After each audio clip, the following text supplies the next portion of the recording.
right, time to head to New Jersey. We're going to catch up with not just one of the top female trainers in the industry, but one of the top trainers overall in the industry as we welcome Nancy Takter. Nancy, thank you for taking the time and joining us. I know you're coming off a career year, wins, purse earnings, obviously some major wins, some more awards.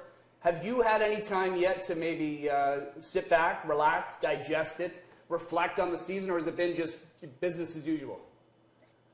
It's pretty much business as usual. I have 50 horses in training right now, 30 of which are 2-year-olds. So obviously they take a lot of time, educating them and turning them into racehorses as well. So, I had a little bit of a break. I went to Florida, for the award down there, and I came to Canada for the award up there. And then I was able to spend a week between Christmas and New Year's in Florida, which was nice. So try to take a break when you can, but it's not very easy. Obviously, you've had so much success with winning Breeders' Crown events, winning so many awards. What would you say is the most fulfilling job as a trainer for you? What's the most fulfilling? Yeah.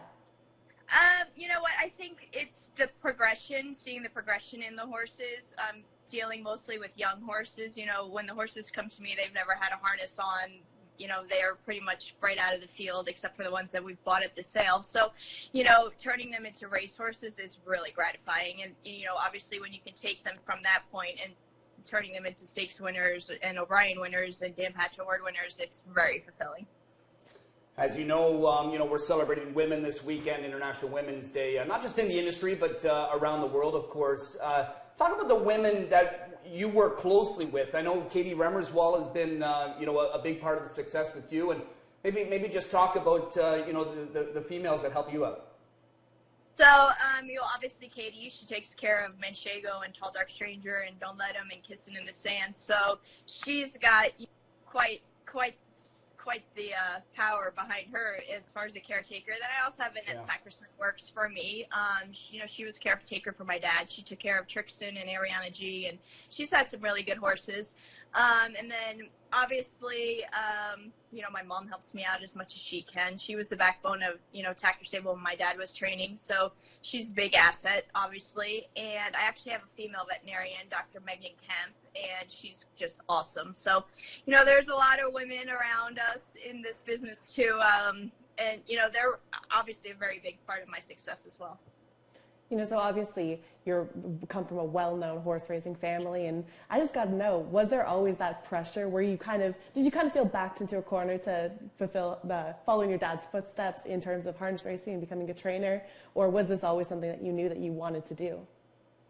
Well, I was always daddy's girl growing up. I'm the oldest of Same. 4.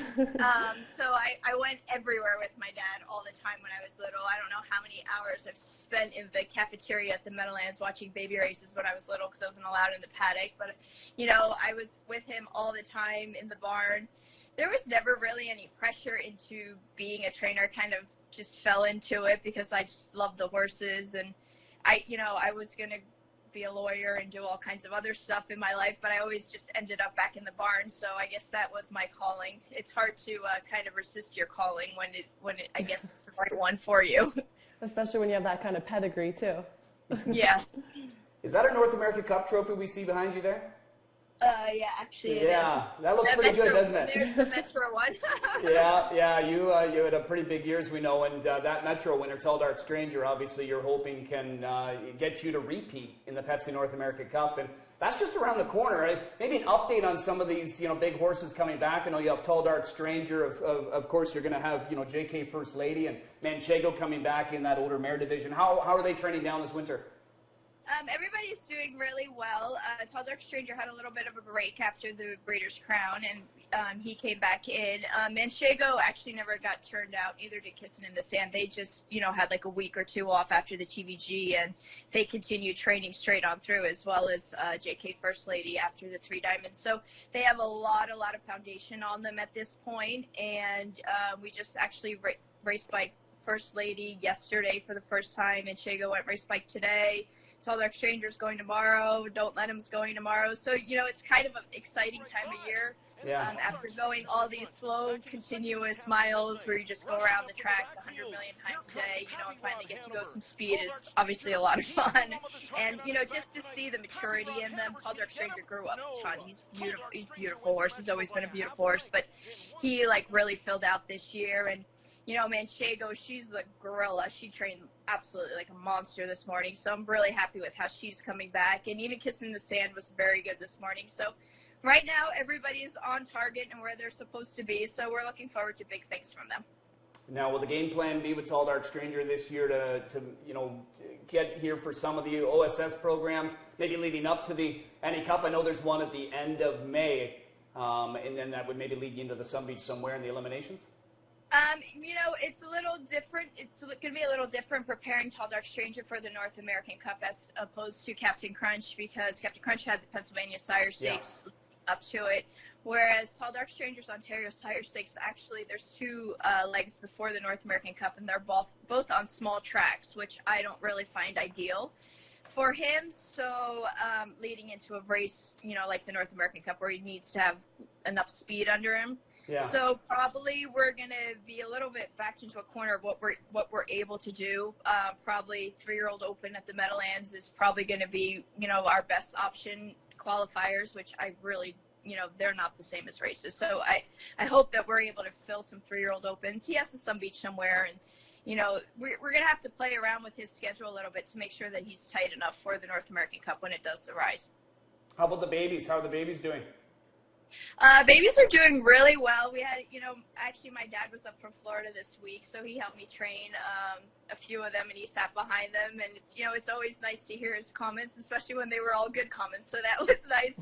He looked at me today and he said, "I'm very happy with your horses, so I'll take any compliments that I can get from him." So, there's some big named, horses that went through the auction that we were able to get this year, and we're looking forward to them. And, as well as some of the homebreds are really coming along really nicely. So I think the 2-year-olds will have a good season this year. I wonder if you could give us one name of a horse that we've never heard of, whether it be a 2-year-old or a horse that maybe didn't race at 2 or whatever, that you think we're going to hear from this year.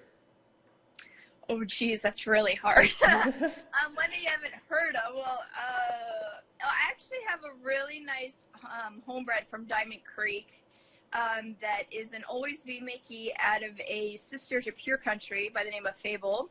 His name is 4 More Years. He's owned by Diamond Creek and the Three Brothers stable. So he's training along really nicely, and he's one that you wouldn't have heard of because he didn't go through the sale. But he's super nice. But it's a really, really good group of really strong on 2-year-old pacing colts, 2-year-old pacing fillies, and actually much stronger on trotters than I've been in the past. So I'm looking forward to getting some of these babies kind of going and racing. Summer can't come quick enough.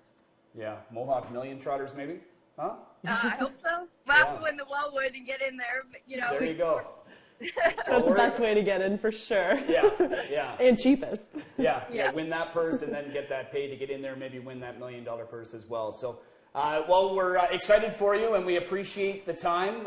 Enjoy the weekend. Enjoy the racing season. All the best here in 2020, Nancy. And we look forward to seeing you back up here at Mohawk Park very soon. All right. Thanks, guys. Thanks for having me on. Thank you so much.